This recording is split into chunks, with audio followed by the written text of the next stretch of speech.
Welcome back to another NeverCraft episode, and this is your host, as always, Spectrum 1981. And how are you all doing out there in YouTube land? So, let's go ahead and get this YouTube stuff out of the way, like we always do. So, if you guys are new to the channel, go ahead and subscribe, and and hit that notification bell. And if you guys like what I do, and you want to show some support, hit that like button, and leave a comment down below, and we will see what goes on. All right. So anyways, last episode we made the gacha game, and we finished up on the Maelstrom as well. So this is what the Maelstrom's looking like on my map, and I think it is looking absolutely gorgeous. I don't know if those are missing. I think those might be missing blocks, so I might have to go fix those. But under the cover of darkness here, it is looking quite great. But also, at the end of the last episode, we ran out of time, and we had to build our, room here for our meeting with MarkiSparki. So I went ahead and I did a little bit of work off camera, and I'm not completely happy with the exterior just yet. The exterior needs a little bit of work, and we'll come out here so we can actually take a look at it just a little bit better. And here we are. So the exterior does not look the best that I think it can look. I think we could put a tower right here and maybe a tower right here as well.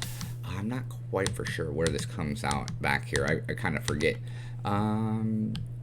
Yeah, okay. Yeah, we could definitely put a tower here. Just a small one, not anything too big. And then, of course, we got to do something here in the background. Hello, kitties, I heard you. We got to do something in the background because it just looks like this. And as you can see, the Maelstrom's forces have been starting to spread all the way over here to this side of our base into the industrial areas. So yeah, we got a lot of work to do. And I am quite I'm ready to see what old Marky and the Maelstrom response team have to say about what's going on with the Maelstrom. But let's go ahead and go inside and take a look at what we have going on here. So I love the interior. The interior is just straight up awesome. We have our chairs. We have a nice little conference table here. We have a speaking podium for whoever's going to be, giving the brief. And we have our whiteboard here so that we can use the projector. And we use an observer as a projector, and it, help bring in some light as well. And I think this looks really, really good. But what I need to do, of course, is what I was talking about. We need to probably put maybe a tower here that goes up. And then again on the other side, if I can get over here. Yeah, a tower right over here on this side. But the one on this side will kind of block our path. So I'm thinking maybe do a tower that comes down, but then have a wider base here, which will become our entrance into our, our main working area. I know we have our, deep storage over here, but, this is most of the time you guys see me in here because this is where I, hide the shulker monster and, keep a bunch of our random stuff. So, I guess I'm going to have to get to work on this, and, I'll bring you guys back when I got something to show you guys. All right, ladies and gentlemen, a few hours later for me, a couple seconds for you guys, and I have done a lot of work. So be quiet, chickens. All right, you can come with me because you don't need to be hiding in here. We built a kind of like an airlock entranceway here for going into the base. Okay job, maybe it needs a little bit more work. We have our stairwell now connected going to the main path from the portal, and it's looking pretty good. Okay, now you can sit here. So yeah, it's looking like something now. We got our little terraformed area here, looking pretty good. The path comes over here and then goes up as well, all the way up here to the conference room. And I put the couple towers here on the side, and they look okay. They need a little bit more detail work, and I'm gonna try to work on those periodically. But for right now, I think they do the purpose that I want. I hadn't gotten to the backside yet at all, so I'll get to that probably a little bit later. But, overall, I think we did a fairly decent job, getting all this tied together finally, because, we just had the one path, and then I was always running across all the, stuff out here to get to our little hobbit hole area here. But overall, I'm liking it. It's looking pretty good, guys. I don't know, let me know what you think, and Senior Cobra is no longer Senior Cobra. He no longer has a mustache. And I think I found out who did that. I think it was Sam V Gamer was the one that gave him the mustache. So we may have to go and do something about that. But, overall, wow, guys. This place is really starting to look good. The Maelstrom has its parts. We still are missing a couple blocks in here somewhere. I need to go find those blocks. Oh, no. I still have stuff over here. Oh, I forgot all about this stuff over here. Oh, yeah, this is from building that. Yeah, okay. We'll have to clean up this mess too. Definitely that ender chest though needs to be taken. Let's just grab this and grab that right here. Can I grab these two? All right, cool. I can grab them all. Outstanding. So what is left for us to do right now is we need to wait on the Maelstrom response team. So I'm going to go wait on the Maelstrom response team, and hopefully they'll be here soon. And we'll, I'll put away all this stuff that's in my inventory as well. And, we'll see what happens, and what MarkiSparki has for us. So I guess we're going to wait.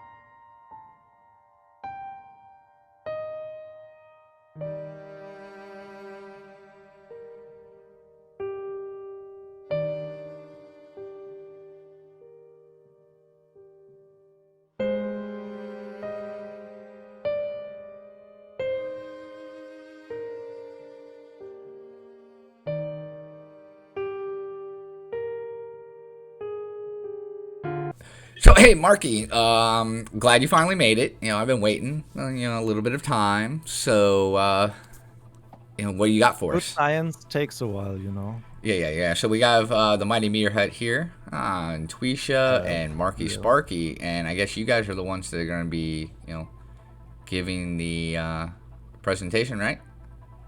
Exactly. All right, man. So 2 months ago, you ordered us here to start the investigation on what you call the Maelstrom.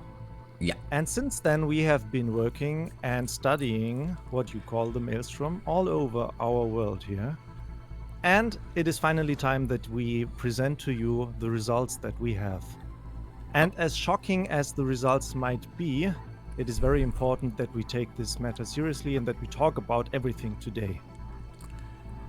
Okay, so to help me in all the scientific stuff, I actually got me a partner here, which is Dr. Tweesha over there. She is a laboratory expert and helped me with all the field studies. Okay, cool. Hello. Hi. Before that, do you have anything else you want to talk about? Do you have any questions before we start the actual presentation? Oh, no, man. Go ahead. I actually do have a question. Yes. You said twice now what we call the Maelstrom. What in fact do you call it? Well, we adapted that name, so it is called the Maelstrom. Okay. Yeah, so today we want to talk about the Maelstrom dilemma, and in the end you will see why this actually does present a dilemma to us. So here, actually, what we found, and I will make this quite short because all the scientific stuff, who cares about that, right?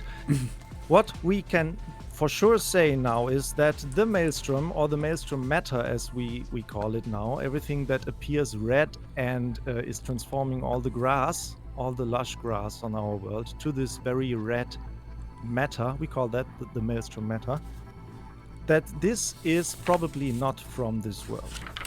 All our measurements indicate that this is some kind of alien matter that was transported here. We cannot for sure say how this got here. We can just like measure what it does to our world and see all its effects on what we have here on our world. And yeah, so let's say that stuff is of alien nature. My partner here, Dr. T.W. Icha, can confirm this with all her measurements. Right, so we did do some measurements of the characteristic radiation, and we can say that those kinds of materials do not naturally occur on this planet, so it must have come from somewhere else. Yep.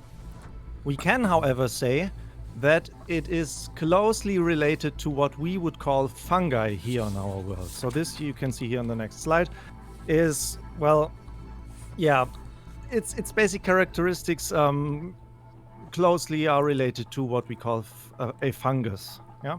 So what you can see on the floor, the red matter, all these infestations, is like a mushroom, you could say.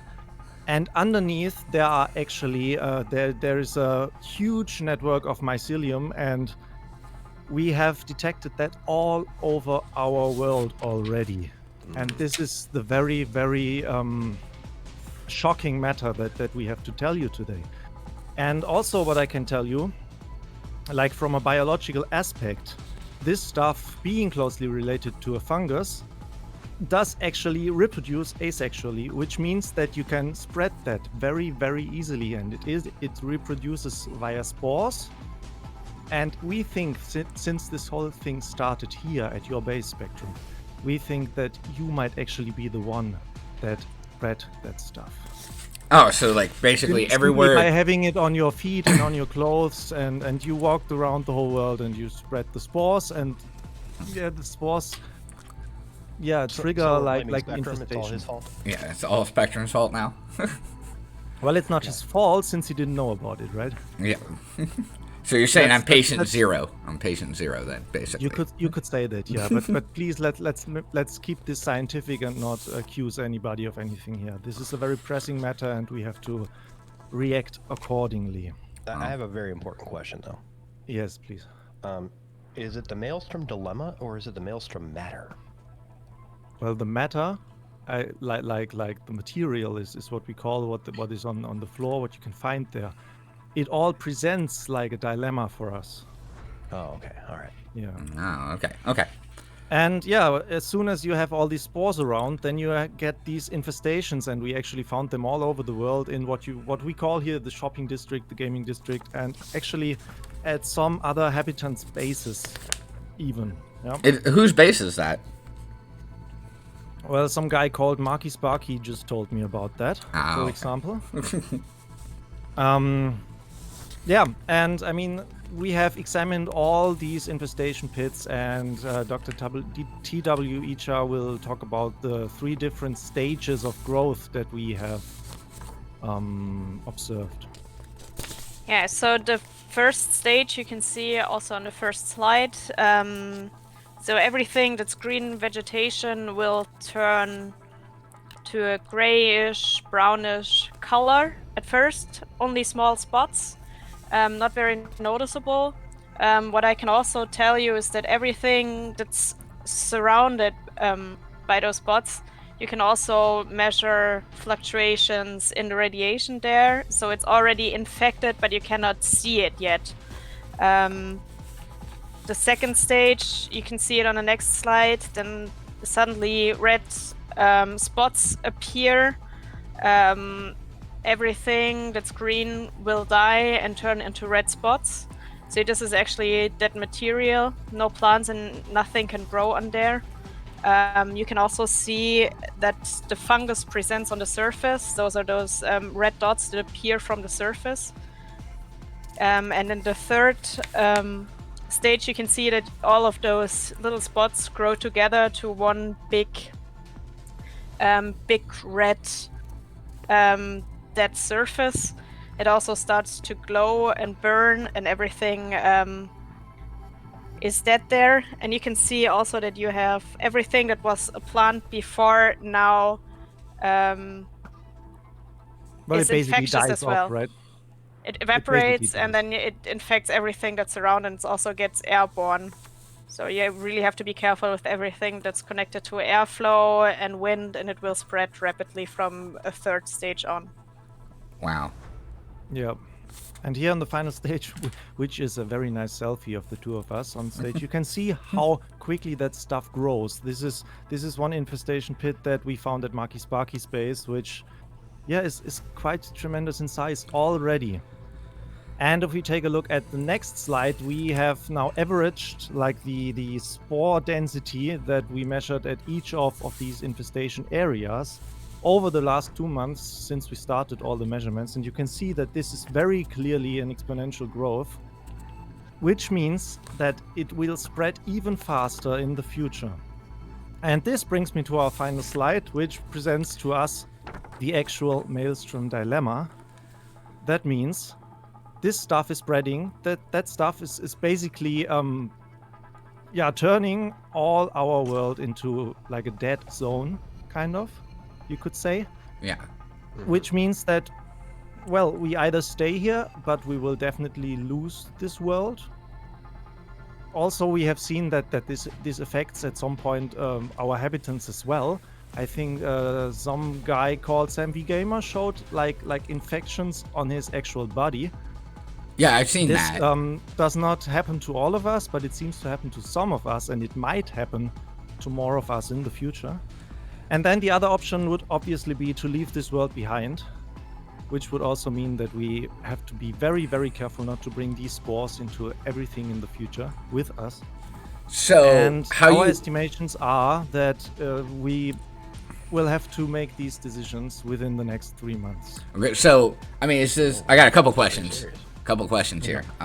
So Yes, is yes. this 3-month time span here? Is this like a hard date, or is this like flexible? Well, we cannot say for sure. Okay. cannot This say is for like sure. It's an estimation. Okay, Now, and I have a question. Can we just dig all this stuff up, like all over the world, right? And then just drop it on Spectrum Space? Can we do that? Well, then you would still have the problem with the spores, and they are airborne, and they will spread again. yeah. Yes. Okay, so It's not. Unfortunately, it's not that simple. well, I think, yeah, it's too late probably. Also, what we can see, there is no immunity to the spores whatsoever, so there's no plant that can escape from this disease. Also, I think it might be dangerous if our food is contaminated by the spores. We don't know how we would react to this. As well as if you inhale the spores, what will happen to your body. So we cannot say for sure. So that's the sad truth about this. okay. Well, here's the second question: do you have a proposal for like leaving this world? Because you said, or we leave this world. Like, do you have a proposal, in mind or anything like that? Not yet. Not yet. Ooh. Can we go to a world where things are round? Can we do Well, to be honest, that is far from my field. I am not an expert on that. I'm sorry, I cannot really answer that question. Oh, okay. Neither am I, but I would suggest that we install baths and decontamination stations on really highly contaminated areas. So maybe we can slow down disease.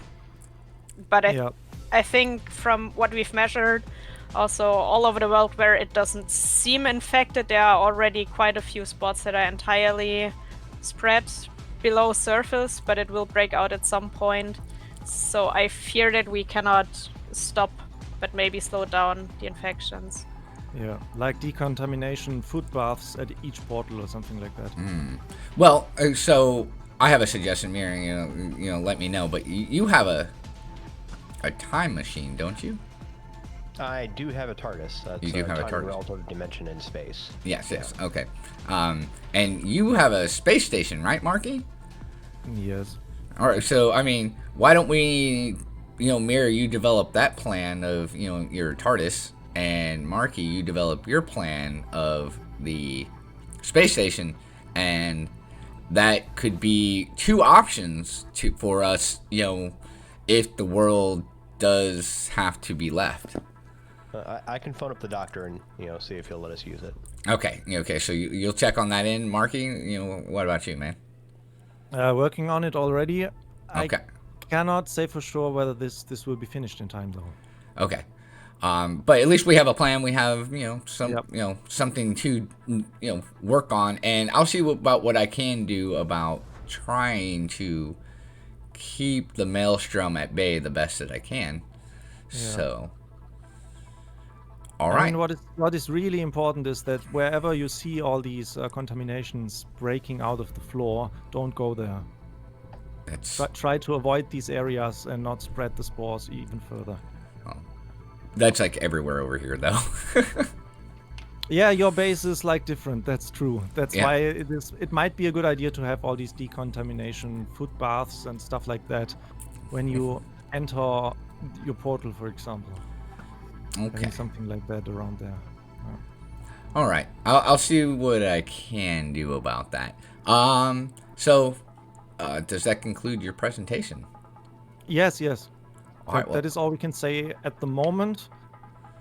We will continue our scientific investigations, though. Definitely. Okay. Well, thank you for coming. Thank you. Yes, thank you. Thank you for having us.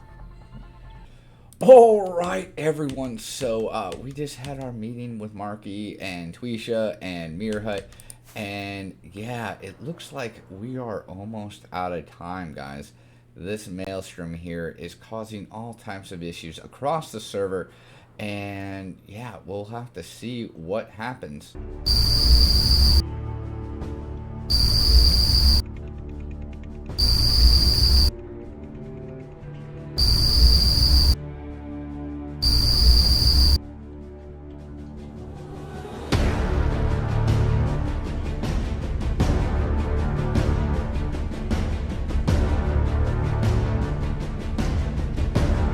As the Maelstrom spreads, the NeverCrafters hatch a plan.